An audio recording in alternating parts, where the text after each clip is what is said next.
आप सभी को बहुत बहुत धन्यवाद और हिंदी दिवस की आप सभी को शुभकामनाएं। ठीक है सर। ऐस की उम्र थी गरीबी खा गई, ऐस की उम्र थी गरीबी खा गई और शेर लिख करके आया था उसे बकरी खा गई। तो मेरे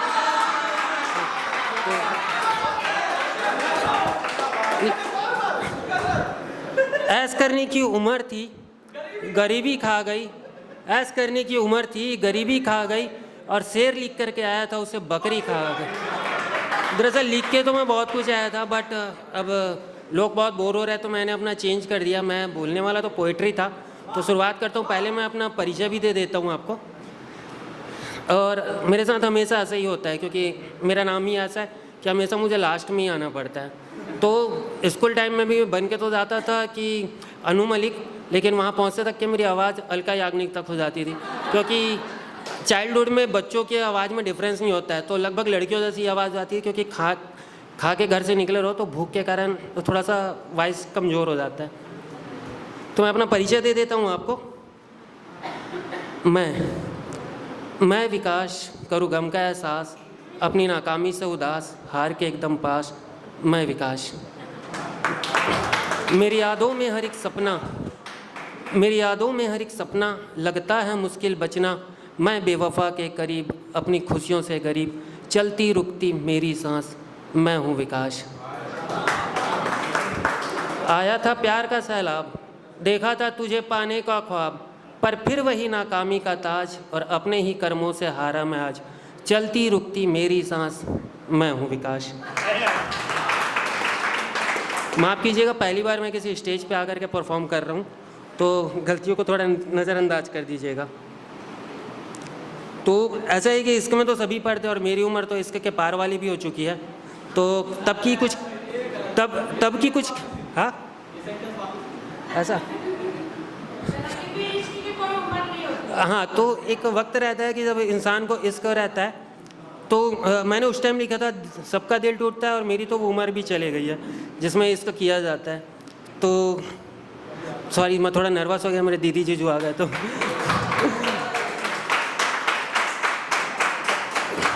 और एक्चुअली मैं हूँ हेल्थ वर्कर, हेल्थ डिपार्टमेंट में काम करता हूँ। तो मुझे डॉक्टरों ने सलाह दिया था कि एक्चुअली मुझे देख करके ही लग रहा होगा, तो सलाह दिया था कि आपको कुछ जो चलने में प्रॉब्लम है तो आप थोड़ा सा वॉकिंग वगैरह किया कीजिए। तो मैं कभी कभी वॉकिंग करने के लिए अनुपम गार्डन या फिर आपका मरीन ड्राइव वहाँ चला जाता था। तो जब से मैंने वहाँ वॉकिंग स्टार्ट की तो मुझे जोड़ों का दर्द स्टार्ट हो गया। ऐसा नहीं कि मुझे जोड़ों को देख करके मुझे दर्द स्टार्ट हो गया। तो प्रॉब्लम ये है।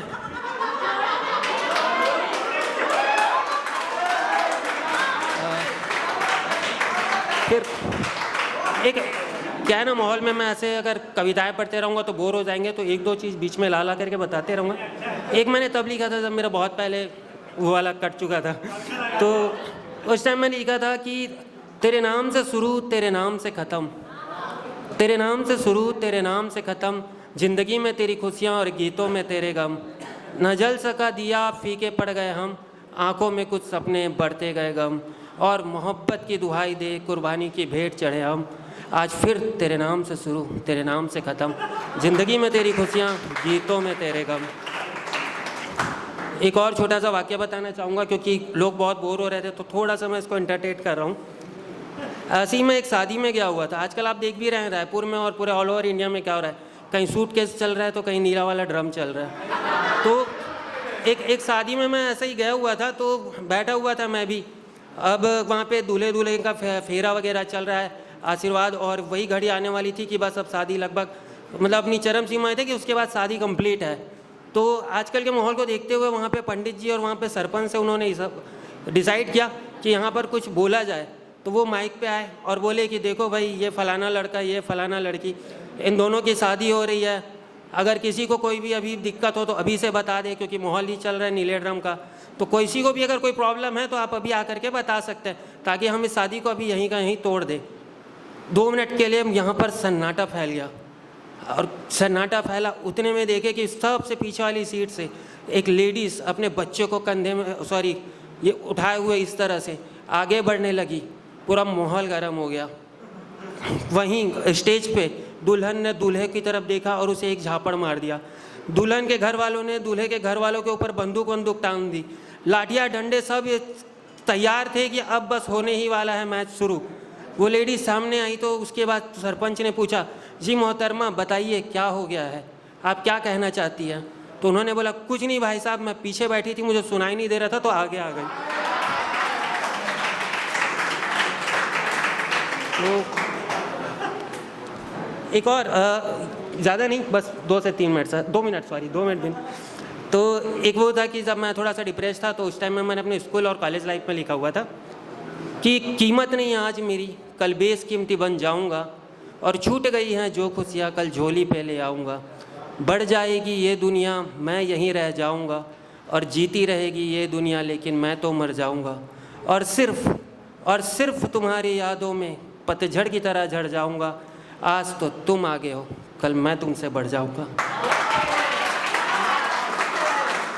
एक और थोड़ा सा मस्ती वाला माहौल बना देता हूँ, क्योंकि है तो बहुत सारी चीज़ें, फिर भी जनरली हम लोग सभी बस में अमूमन ट्रैवल करते ही है। तो बस में जो सामने वाली की जो सीट होती है वो लेडीज़ों के लिए रिजर्व रहती है, जहाँ पर ड्राइवर होता है और बाकी यात्री पीछे बैठे रहते हैं। तो मैं भी बस में सफ़र कर रहा था, उतने में बस पूरी खचाखच भरी थी। एक माना के बाद से एक बूढ़ी अम्मा उसमें सवार हुई, तो लोगों को देखी वो अपनी निगाहों से कि कोई सीट दे दे, किसी ने नहीं दिया। कंडक्टर को दया आई तो उसने बोला कि एक काम कीजिए अम्मा, आप आगे वाली सीट में बैठ जाइए। तो बोनेट वाला जो हिस्सा होता है उसमें उसको बैठा दिया। अब थोड़ी देर बाद जैसे ही अपन माना से क्रॉस किया और निमोरा तक पहुँचे, उतने में एक सुंदर सी लड़की आई जीन्स स्कर्ट पहने। उसको देख करके वो अंदर घुसी और फिर वो भी वही नज़रों से देख रही है कोई भीड़ से उठ करके मुझे अपनी सीट दे, लेकिन किसी ने उनको सीट नहीं दी। ऐसा हो सकता है? नहीं। सब अपनी सीट से उठने लगे, बोले मैडम बैठिए बैठिए बैठिए। उन्होंने कहा नहीं, अभी आप लोग बैठे रहिए, मैं नहीं बैठूंगी। बूढ़ी अम्मा इस बात को देखते रही। उसके बाद वो लड़की 2 से 3 लोगों को मना की कि नहीं, मैं नहीं बैठना है। आखिरी में अम्मा से सहन ना हो पाया तो बोली, बैठ जा बेटी बैठ जा, 20 साल बाद तेरे भी बोनेट में ही बैठना है। Thank you so very much. क्या बात है सर, बहुत बढ़िया। एक बार सर के लिए जोरदार तालियां।